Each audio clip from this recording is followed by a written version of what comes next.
सिद्धेभ्यः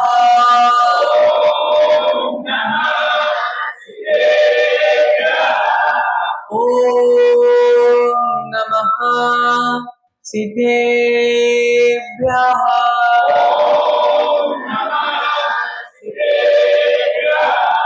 ॐ नमः सिद्धेभ्यः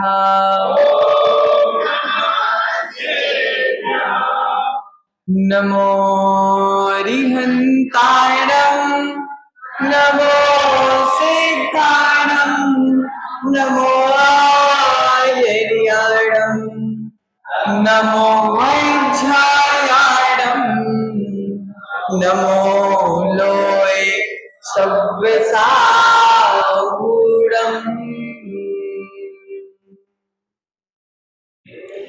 मेरे पवित्र मन में गुरुदेव आओ, मैं शास्त्र वाचन करूं प्रतिभा जगाओ, अरिहंत वासित सभी श्रुत देवताओ, क्या बोलना अब मुझे तुम ही बताओ, क्या बोलना अब मुझे तुम ही बताओ, क्या बोलना अब मुझे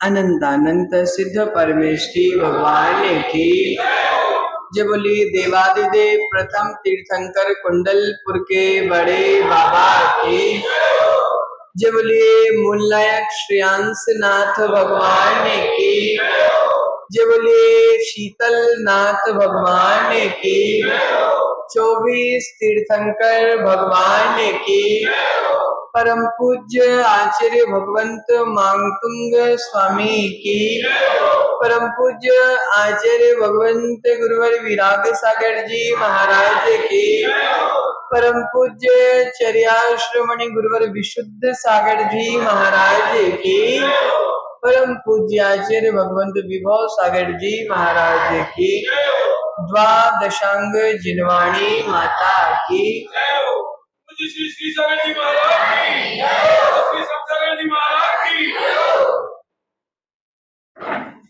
प्रियात्मन, कल हमने तीर्थंकर की माता के विषय में जाना था और अपने स्वभाव में परिवर्तन ला करके अपन स्वयं तीर्थंकर की माता कैसे बनेंगे इस तरीके को भी जाना था। पद्म पुराण में एक बहुत अच्छी सूक्ति आई अरुण भाई। सीतो वाच कुशीलस्य विभावा केवलम मलम जनस्य साधु शीलस्य दरिद्रे मपि भूषण। सीता ने कहा कि शील रहित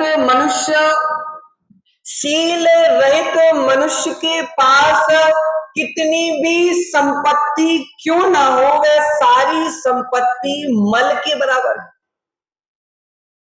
अच्छा भाई, शील रहित मनुष्य के पास कितनी भी संपत्ति क्यों ना हो, वह संपत्ति मल के समान है। और शीलवान मनुष्य दरिद्र भी क्यों ना हो, उसके पास संपत्ति भी नहीं होने के बाद भी उसका जीवन आभूषण के समान। प्रियात्मन, ऐसी शील का पालन करने वाली, ऐसे निर्दोष ब्रह्मचर्य का पालन करने वाली माता, पिछले भव में जो पुण्य इकट्ठा किया था अरुण भाई, अगले भव में उस पुण्य का उदय आया तो तीर्थंकर जैसी महान आत्मा की माता बन गई। प्रियात्मन, आज कल फिर से हमने मूल को जाना था, आज फिर से अपन आ गए चूल पर, आ गए वापस। अब अपन आज जानते हैं कि मोक्ष मार्ग का नेता कौन है। आज अपन 23वें काव्य में प्रवेश कर रहे हैं। त्वमामनन्ति मुनयः परमं पुमांस,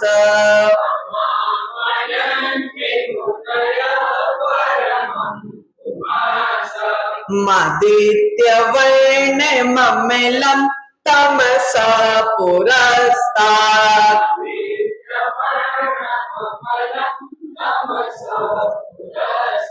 त्वमेव सम्यगुपलभ्यजयन्ति मृत्यो,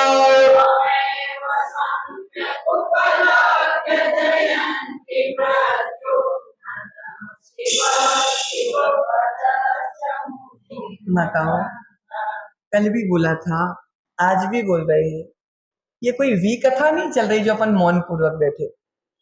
वी कथाओं में तो मुंह रुकता नहीं। अभी अगर बगल वाले की बुराई कथा चालू हो जाए अरुण भाई, तो मुंह नहीं रुकने वाला। रात के 11 भी बज जाएंगे तो मुंह शांत नहीं होने वाला।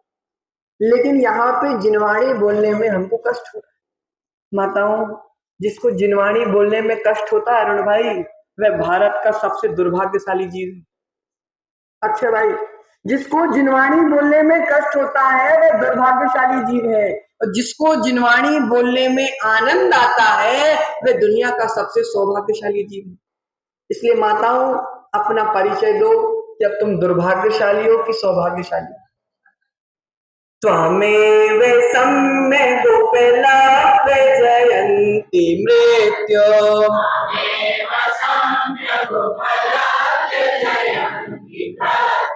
न्यान्या शिवा शिव पदस्य मुनीन्द्र पंथा।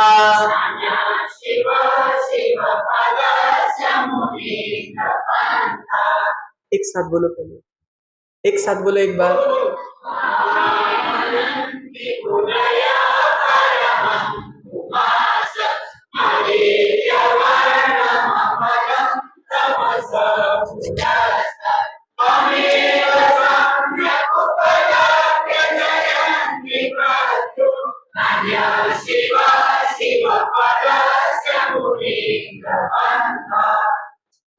आचार्य परमेष्ठी मांगतुंग स्वामी आज 23वें नंबर के काव्य में कह रहे हैं, अहो मुनीश्वर मुनिगण आपको तिमिर विनाशक कहते हैं। क्या कहते हैं माता? तिमिर विनाशक कहते हैं। कौन कहता है? मुनिवर कहते हैं। किसको कहते हैं? आदिनाथ भगवान को कहते हैं। क्या कहते हैं? आपके लिए ही आदिनाथ भगवान मुनिवर तिमिर विनाशक निर्मल दिनकर एवं परम पुरुष परमात्मा कहते हैं। अरुण भाई, तिमिर विनाशक, अंधेरे का विनाश करने वाले, लाइट जलाकर अंधेरे को विनाश करने वाले आदिनाथ भगवान। क्या बोला माताओं? अंधेरे का विनाश, तिमिर मतलब अंधेरा, अंधेरे को विनाश करने वाले ही आदिनाथ भगवान। अब माताओं, आदिनाथ भगवान ने कौन सा अंधेरा है? मोह रूपी अंधेरा, कषाय रूपी अंधेरा, विभाव परिणाम रूपी अंधेरा, अज्ञान रूपी अंधेरा, ये जितने भी अंधेरे हैं ये भीतर के अंधेरे हैं अरुण भाई। बाहर का अंधेरा तो तुमने बटन चटका कर हटा दिया, तुमने बाहर का अंधेरा तो बटन चटका कर हटा दिया, भीतर का अंधेरा कैसे मिटेगा? मांगतुंग स्वामी कह रहे, माताओं ध्यान से समझो, हमने अक्षय भाई बाहर की बटन को चटकाया तो लाइट जल गई और बाहर का अंधेरा दूर हो गया। जब तुम भीतर बैठे 8 कर्मों को चटका दोगे तो भीतर में ज्ञान का प्रकाश हो जाएगा और अज्ञान का अंधेरा दूर हो जाएगा। क्या चटकाना है माताओं? बटन चटकाना है। क्या चटकाना है? ओहो, अपने कर्मों को चटकाना है। भगवान ने, तीर्थंकर ने, आदिनाथ ने मुन्ना भाई कर्मों को चटका दिया, कर्मों को चटका दिया। इसलिए आज मुनिवर उनको क्या कह रहे, तिमिर विनाशक। प्रियात्मन, जो हे आदिनाथ भगवान, जो आपको भली भांति अपनाता है, तुमने आदिनाथ को भली भांति अपना लिया क्या? पक्का भली भांति मन ना भटके। जिस जीव ने भली भांति आदिनाथ को अर्थात जिनेंद्र भगवान को अपना लिया, अरुण भाई, वह मृत्यु पर भी विजय प्राप्त कर। किस पर? मृत्यु पर भी विजय प्राप्त कर लेता है एवं मोक्ष मार्ग पर आरूढ़ होकर एक दिन मोक्ष को भी प्राप्त कर। प्रियात्मन, आचार्य मांगतुंग स्वामी अपनी व्यापक दृष्टि से भगवान को परम पुरुष बोल रहे हैं। क्या बोल रहे हैं अरुण भाई? परम पुरुष। समझो भाई, ध्यान से समझो, परम पुरुष। और साथ में यह भी कहा कि आपको जो जीव अच्छी तरीके से भली भांति अपना लेता है, वह शीघ्र मोक्ष जैसे परम पद को प्राप्त कर लेता है। अरुण भाई, परमेष्टि की आराधना से परम पद की प्राप्ति होती है। बताओ, परमेष्टि की आराधना से परम पद की प्राप्ति होती है। अरुण भाई, जो तुम्हारा आदर्श बनेगा उसके लक्षण तुम्हारे अंदर आएंगे। मतलब जिसको हम अपना आदर्श बनाएंगे, वह लक्षण, उसके लक्षण हमारे भीतर आएंगे, चाहे वो गुण हो चाहे वह अवगुण हो। आचार्य भगवंत कह रहे हैं, हे आदिनाथ भगवान, आपको जिसने भली भांति जान लिया, आपको जिसने भली भांति पहचान लिया, आपको जिसने भली भांति अपना लिया, वह शीघ्र मोक्ष जैसे परम पद को प्राप्त हो जाता। प्रियात्मन, और जिसने अभी तक आदिनाथ की अर्थात भगवान की पहचान नहीं की है, अभी उसके लिए मोक्ष रूपी दिल्ली दूर है। अरुण भाई, जिसने अभी तक सम्यक दर्शन को प्राप्त नहीं किया, अर्थात जिनेंद्र भगवान को प्राप्त नहीं किया, जिनेंद्र भगवान के स्वरूप का ज्ञान नहीं किया, उसके लिए मोक्ष तो कोसों दूर है। उसके लिए संसार के दरवाजे खुले हुए। प्रियात्मन, हे रत्नत्रय की साक्षात मूर्ति, हे रत्नत्रय की साक्षात मूर्ति अरिहंत भगवान अरुण भाई मोक्ष मार्ग बताते भी हैं, और मांगतुंग स्वामी कह रहे हैं हमारे लिए तो मोक्ष मार्ग ही आप हो। अक्षय भाई, श्रेयांसनाथ की प्रतिमा मोक्ष मार्ग दिखाती तो है, लेकिन मांगतुंग स्वामी कह रहे हैं साक्षात मोक्ष मार्ग ही आप हो। कैसे? प्रियात्मन, धन्य है मांगतुंग स्वामी के भाव। अरुण भाई, जिन्होंने ऐसी भावनाएं भाई कि भगवान को ही मोक्ष मार्ग के रूप में स्वीकार कर ले। धन्य है मांगतुंग स्वामी के भीतर के भाव। मैं प्रार्थना करता हूं धैर्य, मांगतुंग स्वामी जैसे भाव मेरे भीतर भी आ जावे। मांगतुंग स्वामी के अंतरंग में जैसी परिणति चल रही है माताओं, ऐसी परिणति अगर मेरे भीतर भी आ जाए तो मेरी आत्मा का, मेरा ये मनुष्य जीवन सफल हो जाए। आत्मन, इसीलिए ये भक्तांबर की मंगलमय माला, ये भक्तांबर की मंगलमय माला, मोक्ष मार्ग पर बढ़ाने वाली माला मांगतुंग स्वामी अरुण भाई तुम्हारे गले में डाल रहे हैं। अगर तुमने ये श्रद्धा, ज्ञान और आचरण रूपी माला, श्रद्धा, ज्ञान और आचरण रूपी माला तुमने पहन ली, तो तुम्हें मुक्ति वधु भी माला पहनाने से कतराएगी नहीं। शादी हुई थी, तुमने माला पहनी थी? मुन्ना भाई, पहनाई थी, आई है क्या? नहीं आई। सुशांत की माँ ने तुमको माला पहनाया था? बोलो ना, हंसते हो, बोलो ना। चलो दूसरे को पकड़ लें क्या? चंदू भाई, समझो, बात को समझो। ओ, कोई बात नहीं। संजय भाई, ओ जुगनू के पापा, बोलो, हेमलता जी ने माला डाली थी, आनंद आया था क्या? बोलो ना, आनंद आया था? हाँ, देखो 32 के 32 दिख गए। हृदय के भाव माताओं, हृदय के भाव कितने भी छुपा लो चेहरे पर आ ही जाते हैं। आचार्य भगवंत कह रहे हैं, जब सांसारिक स्त्री के माला डालने पर, भाई, जब सांसारिक स्त्री के माला डालने पर हमें इतना आनंद आता है, तो जब मोक्ष लक्ष्मी तुम्हारे गले में माला डालेगी तो कितना आनंद आएगा। आत्मन, आचार्य भगवंत क्या कह रहे उमा स्वामी, मोक्ष मार्गस्य नेतारम भेतारम कर्म भूवृताम ज्ञातारम विश्व तत्वानाम वंदे तद्गुण।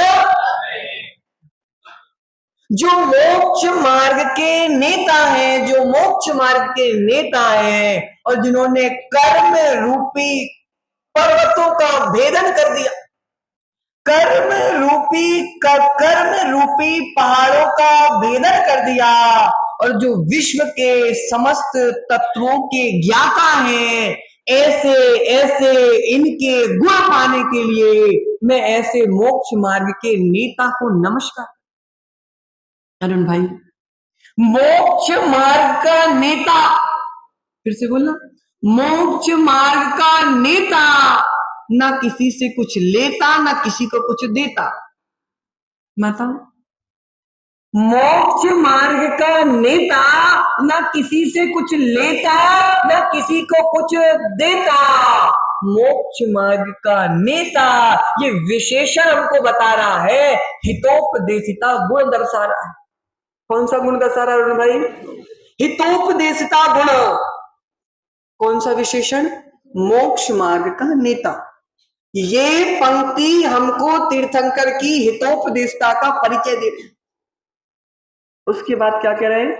कर्म रूपी पर्वतों का भेदन करने वाले, भैया निलय, जिनके कर्मों का मल दूर हो गया है, वही पूर्ण रूप से वीतरागता को प्राप्त है। अक्षय भाई, सत्य है कि नहीं? तो जिनका कर्म रूपी पर्वतों का जिन्होंने भेदन कर दिया है, वे ही सच्चे वीतरागी है। दूसरी विशेषता कौन सी आ गई अरुण भाई? वीतरागता, विश्व तत्वों के ज्ञाता, विश्व के समस्त तत्वों के ज्ञाता। ये तीसरा गुण सर्वज्ञता को दर्शाने वाला। अरुण भाई, कितना भी छुप लो, कितना भी छुप लो, सर्वज्ञ की दृष्टि से छुप नहीं पाओगे। कितना भी छुप लो, सर्वज्ञ की दृष्टि से छुप नहीं पाओगे। पीठ पीछे हम काम कर लेते हैं, पीठ पीछे हम कषाय बांध लेते हैं, पीठ पीछे हम बहुत काम कर लेते हैं, लेकिन आचार्य कह रहे हैं तुम सामने वाले की दृष्टि से बच गए, लेकिन ना सर्वज्ञ की दृष्टि से बचे, ना कर्मों की दृष्टि से बचे। जब कर्म उदय में आते हैं ना अरुण भाई, ना व्यक्ति रो पाता है, ना हंस पाता है, ना किसी को चेहरा दिखा पाता। इसलिए अरुण भाई, हम सोचे ये चिंतन तुम्हारे भीतर, हे भव्य जीव, तेरे भीतर ये चिंतन ना आ जाए कि तुझे किसने देखा, मुझे किसने देखा, कृष्ण भाई, मुझे किसने देखा, मैंने पाप कर लिया, मुझे किसने देखा, मैंने दूसरों की बुराई कर ली, मुझे किसने देखा, मैंने दूसरों की टांग खींच दी, मुझे किसने देखा। बड़े बन ठन के घूमते हैं अरुण भाई। रात्रि भोजन करने वाला, जिन दर्शन कभी ना करने वाला, और हमेशा बुराइयों में लिप्त रहने वाला बड़ी शान से बाजार में कहता मैं जैन साहब हूं। क्या कहता दिलीप भाई? मैं जैन साहब हूं। जिनवाणी कहते तुम जैन भिखारी कहलाने के भी लायक नहीं। जिस जीव के भीतर पैतृक लक्षण ही नहीं है वह जैन कहलाने का अधिकारी नहीं है। कब तक नाम के आगे जैन लगाओगे? कब तक नाम के आगे जैन लगाओगे धर्मेंद्र भाई?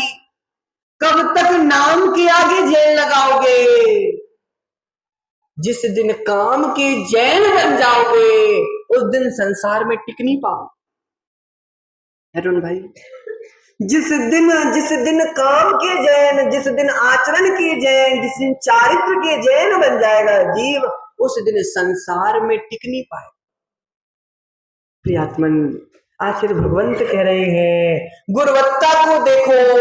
अरुण भाई, सामान लेने से पहले क्वालिटी देख के सामान लेते हैं, उसके बाद क्वालिटी अच्छी है महंगा भी हो तो ले लेते हैं, लेकिन सड़ी क्वालिटी का पैसा देके महंगा लेके नहीं लेते।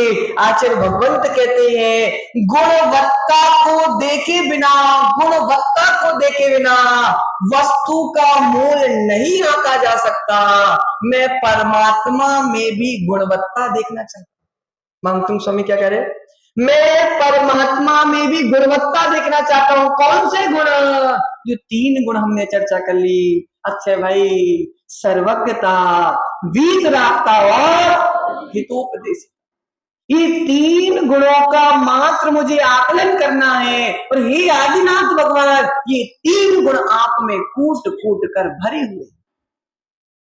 प्रियात्मन आचार्य भगवंत कह रहे हैं दुनिया क्या कहती है मुझे कोई मतलब नहीं, समाज क्या कहती है मुझे कोई मतलब नहीं, संसार के प्राणी क्या कहते हैं मुझे कोई मतलब नहीं। मुझे तो केवल और केवल सत्य महाव्रती की बातों में ही विश्वास करना है। सत्य महाव्रती आचार्य भगवंत कह रहे हैं गणधर स्वामी ने जो कहा मुझे उस पर विश्वास करना है। तीर्थंकर स्वामी ने जो कहा मुझे उस पर विश्वास करना है। संसार के सबसे श्रेष्ठ विद्वान, ज्ञानवान, आचरणवान, श्रद्धावान मुनिराजों पर विश्वास करना है, जो विषय कषायों से दूर हो चुके हैं, जो ज्ञान ध्यान तप में लीन हो चुके हैं, मुझे उन पर विश्वास करना। वो क्या कह रहे हैं मुनिजन? हे परम पुरुष, किसके लिए कह रहे? बस मुनिराज ने कह दिया अरुण भाई आंख में पट्टी बांधकर विश्वास कर लो, क्योंकि तो सत्य महाव्रती कभी झूठ नहीं बोलता। सत्य महाव्रती कभी झूठ नहीं बोलता, और जो झूठ बोलता है वह सत्य महाव्रती नहीं होता। खुश भाई, सत्य महाव्रती झूठ नहीं बोलता, और जो झूठ बोलता है वह सत्य महाव्रती नहीं होता। आचार्य भगवंत कह रहे हैं अक्षय भाई, वक्ता की प्रमाणता से वचनों की प्रमाणता होती।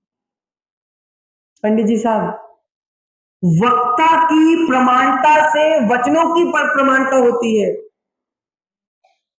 देखो अरुण भाई, रास्ते पे चलते हुए अनजान व्यक्ति पर, अज्ञानी व्यक्ति पर, दारू पिए हुए व्यक्ति पर, पागल व्यक्ति पर वो कुछ भी सत्य भी बोल रहा हो तो विश्वास नहीं होता।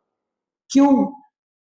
क्योंकि वक्ता प्रमाणित नहीं है, वक्ता प्रमाणित नहीं है। लेकिन यहां पे तो आचार्य भगवंत कह रहे हैं, मुनिराज कह रहे हैं कि हे आदिनाथ भगवान, आप परम पुरुष थे, परम पुरुष हो और परम पुरुष ही रहोगे। अब प्रमाणित व्यक्ति ने कह दिया है, इसलिए वचन भी प्रमाणित हो गए। माताओं, हे तिमिर विनाशक निर्मल दिनकर, हे परम पुरुष, प्रियात्मन सम्यक दर्शन।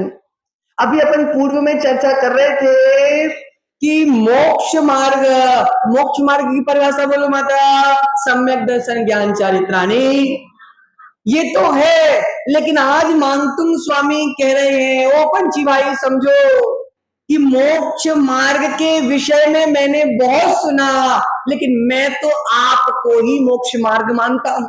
अरुण भाई, श्रेयांसनाथ मोक्ष मार्ग कैसे हो सकती, बोलो ना। अच्छा, आचार्य भगवंत मानकुंड स्वामी समझा रहे हैं कि हे आदिनाथ भगवान, मेरे लिए तो आप ही मोक्ष मार्ग है।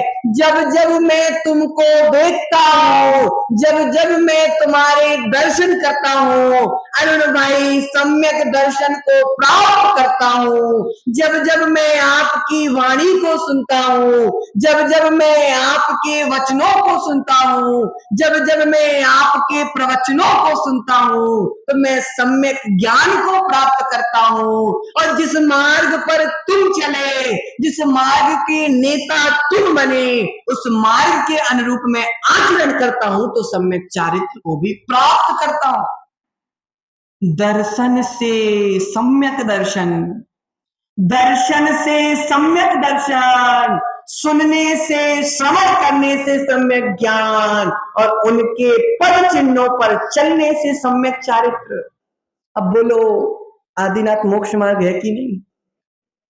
ओहो प्रियात्मन, मोक्ष का मार्ग, मोक्ष का मार्ग मुक्ति का मार्ग है। मोक्ष का मार्ग, मोक्ष का मार्ग आनंद का मार्ग है। मोक्ष का मार्ग, मोक्ष का मार्ग विकल्प रहित मार्ग है, निर्विकल्पता का मार्ग। अरुण भाई, संसार में आनंद आ रहा है क्या? सच्चे दिल से बोलना। दोनों बच्चों के मकान बन गए, दोनों बच्चों की दुकान सेटल हो गई, सामने वाला, तुम्हारे सामने वाले, पड़ोसी वाले सब तुम्हारी तारीफ करते, नाती पोते हो गए, घर में किसी भी चीज की कमी नहीं है। बोलो आनंद है कि नहीं? क्यों आनंद नहीं? दुखी हो क्या? उत्तर तो दो, मुंडी क्या हिलाते हो? बोलो ना। ऐसी मुंडी जब तुम्हारे केश लॉन्च हो गए तब मत हिलाना। बोलो ना, आनंद है कि नहीं है? कैसा आनंद? ओहो मुन्ना भाई, मुन्ना भाई, क्षणिक आनंद है, ये छूटने वाला आनंद है, फिर भी तुमसे नहीं छूट रहा। क्षणिक आनंद है ना, क्षणिक आनंद है ना, ये बोध तो तुमको हो गया, लेकिन इस बोध के शोध की आवश्यकता है। प्रियात्मन, आचार्य भगवंत कह रहे हैं, आचार्य भगवंत कह रहे हैं, ये आनंद नहीं, ये आनंद नहीं, आनंदाभास है। क्योंकि सच्चा आनंद बेटों में नहीं है, सच्चा आनंद मकान में नहीं है, सच्चा आनंद संसार में नहीं है, सच्चा आनंद तो मोक्ष मार्ग का आनंद। प्रियात्मन समझो, आचार्य भगवंत क्या समझा रहे हैं कि हे मोक्ष मार्ग के नेता। देखो अरुण भाई, आचार्य कहते हैं जन्म जयंती तो हर जीव मनाता है, कोई भी मना लेता है, लेकिन ध्यान रखना, ध्यान रखना, जन्म जयंती तो हर जीव मना लेता है, लेकिन जो जीव मरण को जीत लेता उसकी मृत्यु जयंती मनाई जाती है, मरण जयंती मनाई जाती है, समाधि जयंती मनाई जाती है। चंदू भाई, तुमने इस दुनिया में कहीं देखा क्या कि किसी, बोला जाए तो आपकी भाषा में क्या बोलेंगे उसको, जैसे अलग अलग पर्सनालिटी डेवलपमेंट की क्लासेस चलती है, अलग अलग चारित्र्य वृद्धि की क्लासेस चलती हैं, अलग अलग उसको क्या बोले, मोटिवेशनल स्पीकर गली गली में घूम रहे।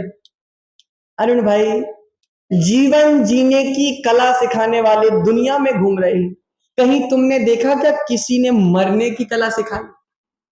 कैसे मरना है? कांतिलाल जी सुन रहे कि नहीं सुन रहे? ध्यान से सुनना। जीने की कला सिखाने वाले दुनिया में भरे पड़े हुए हैं, जीवन संभालने की कला सिखाने वाले दुनिया के कोने कोने में पड़े हुए हैं, लेकिन अगर मरण की कला सिखाने वाला अगर कोई है, उसका नाम है आदिनाथ भगवान। क्योंकि अरुण भाई, जीवन भर में तुमने कैसे परिणामों का वेदन किया है, तुमने जीवन भर में कितना दूसरों को ठगा है, तुमने जीवन भर में कितने दूसरों के साथ गलत व्यवहार किया है, ये सब तुम्हारे मरण तुम्हारा परिचय दे देता। प्रियात्मन, आचार्य भगवंत कहते हैं प्रति समय गतिबंध चल रहा है, प्रति समय गतिबंध चल रहा है। अरुण भाई, किस समय मेरा आयु बंद हो जाए और मेरा गति उस समय मेरे किस गति के परिणाम चल रहे हैं। जीवन भर की पूजन अभिषेक गुरुओं की आराधना स्वाध्याय चौपट ना हो जाए। अक्षय भाई, जीवन भर का धर्म चौपट ना हो जाए, क्योंकि मरण बिगड़ गया तो सब कुछ बिगड़ गया। आचार्य भगवंत वही समझा रहे हैं कि भैया प्रति पल भावनाओं में साम्य भाव लाओ, प्रति समय अपनी भावनाओं में मृदुता लाओ, प्रति समय अपनी भावनाओं में सरलता लाओ। ये कपट भाव और ये मायाचारी का भाव, अक्षय भाई, साधुओं को भी जीव नहीं छोड़ रहे वर्तमान। ये मायाचारी के कारण श्रावक साधुओं को भी नहीं छोड़ रहे। इसलिए आचार्य भगवंत कहते हैं, जब हम संघ से पहली बार अलग हुए थे ना, उस समय हमारी दीक्षा को मात्र 6 महीने हुए थे। कितने महीने हुए थे? 6 महीने हुए थे। 6 महीने के बाद ही हमें संघ से आचार्य भगवंत की आज्ञा से हम 2 मुनिराजों को चातुर्मास के लिए अलग स्थान पे गए थे हम। तो आचार्य भगवंत ने एक बहुत अच्छी बात बोली थी, जो तुमसे ज्यादा मीठा बोले और जो तुम्हारी ज्यादा तारीफ करे, अच्छे भाई, उनसे बच के रहना। जो तुम्हारी ज्यादा तारीफ करे और जो तुम्हारे पास तुम्हारी ज्यादा आओ भगत करे और ज्यादा तुमसे कनेक्ट होने का प्रयास करे, समझो कि दाल में कुछ काला है। माताओं, इस संसार इतना ही विश्वसनीय होता और इतना ही काम का होता तो तीर्थंकर राजपाट छोड़कर वन में नहीं जाते। ओहो मुन्ना भाई, लोहा लोहे को काटता है। माता, लोहा लोहे को काटता। हमने लोहे और सोने वाली कहानी सुनाई थी क्या प्रवचन में? है, याद है क्या आपको? नहीं है यार। एक बार अरुण भाई, लोहे और सोने के बीच में विवाद छिड़ गया। सोना बड़ी एड़ में बोलने लगा लोहे से, क्यों रे लोहे, तू भी पिटता है, मैं भी पिटता हूं। तू चिल्ला चिल्ला के पिटता है, मैं चुपचाप से पिटता हूं। तू चिल्लाता क्यों है? लोहे के आंसू बहने लगे। लोहे के आंसू बहने लगे। लोहे ने बोला, हे स्वर्ण, हे मित्र स्वर्ण, तुझको पीटने वाला लोहा है, तुझको पीटने वाला लोहा है, मुझे पीटने वाला लोहा है। जब अपना अपने को पीटता है तो तकलीफ ज्यादा होती है। बताओ, जब अपना अपने को पीटता है तो तकलीफ ज्यादा होती है। इसलिए ये जितने भी अपने घूम रहे हैं सब मुखौटे वाले हैं। अरुण भाई, जितने भी अपने घूम रहे सब मुखौटे वाले हैं कि तुम्हारी बात सुनकर तुम्हारे दुखों में सहारा नहीं, तुम्हारी सारी जग में हंसी उड़ाने वाले। इसलिए आचार्य भगवंत बोध करा रहे हैं भैया, समझो कि जो जो आदिनाथ के चरणों का आलम्बन ले लेता है, जो जो आदिनाथ को भली भांति मान लेता है, जो जो आदिनाथ को अपना लेता है, वह मृत्युंजय बन जाता है, मृत्यु को भी जीत लेता है। क्या कर लेता है? चक्रवर्ती ने, अरुण भाई, चक्रवर्ती ने सतखंड को जीत लिया, लेकिन मृत्यु को नहीं जीत पाया। मृत्यु को जीतने के लिए अपने परिणामों को जीतना पड़ेगा। जब कहीं जाकर तुम अपने जन्म को भी जीत पाओगे और मरण को भी जीत पाओगे। प्रियात्मन, आचार्य भगवंत आज यही समझा रहे हैं कि हे तिमिर विनाशक आदिनाथ भगवान, हे दिनकर निर्मल दिनकर आदिनाथ भगवान, हे परम पुरुष आदिनाथ भगवान, मुझे तो नहीं पता, लेकिन ऐसे मुनिराज कहते हैं कि आप परम परमात्मा हो, क्योंकि आपने अपनी आत्मा को पर के संयोग से दूर कर लिया, इसलिए परमात्मा बन गए। अरुण भाई, जब तक पर का संयोग है, जब तक पर का संयोग है, जब तक निज तक तुम पहुंच नहीं सकते माताओं। जब तक पर का संयोग है, जब तक निज तक पहुंच नहीं सकते। निज तक पहुंचना है तो निज के सहयोग की और संयोग की ही आवश्यकता। इसलिए हे आदिनाथ भगवान, आपने आपने निज को अपनाया और मैंने आपको अपनाया। अरुण भाई, आपने निज को अपनाया, मैंने आपको अपनाया, और विश्वास है मुझे कि मैंने आपको अपनाया है मतलब सम्यक दर्शन को अपनाया है, मैंने आपको अपनाया है मतलब सम्यक ज्ञान को अपनाया है, मैंने आपको अपनाया है तो सम्यक चारित्र को अपनाया है, मैंने आपको अपनाया है तो रत्नत्रय को अपनाया है, और जिसने रत्नत्रय को अपनाया है उसके लिए दुनिया से पार होने के लिए ज्यादा समय नहीं बचा है, उसके लिए ज्यादा समय नहीं बचा है, लेकिन अपना समय खत्म हो चुका है। इसलिए प्रियात्मन, समझो, अपनाओ, आदिनाथ के चरणों का सहारा लो, फिर देखो मुन्ना भाई, संसार से भी कई गुना आनंद तुम्हें निज आत्मा के भीतर आ जाएगा, और जब निज आत्मा का आनंद आ जाएगा फिर तुम्हें इस खांडू कॉलोनी से बाहर निकलने के लिए कोई रोक नहीं सकता। एक बार निज के आनंद का अनुभव करो, एक बार निज के कल्याण का चिंतन करो, एक बार निज आत्मा को परमात्मा बनाने का चिंतन करो, फिर देखते हैं हम तुमको मुनि बनने से कौन रोक सकता है। इसी मंगल भावना के साथ जय बोलिए आचार्य भगवान मां तुंग स्वामी की।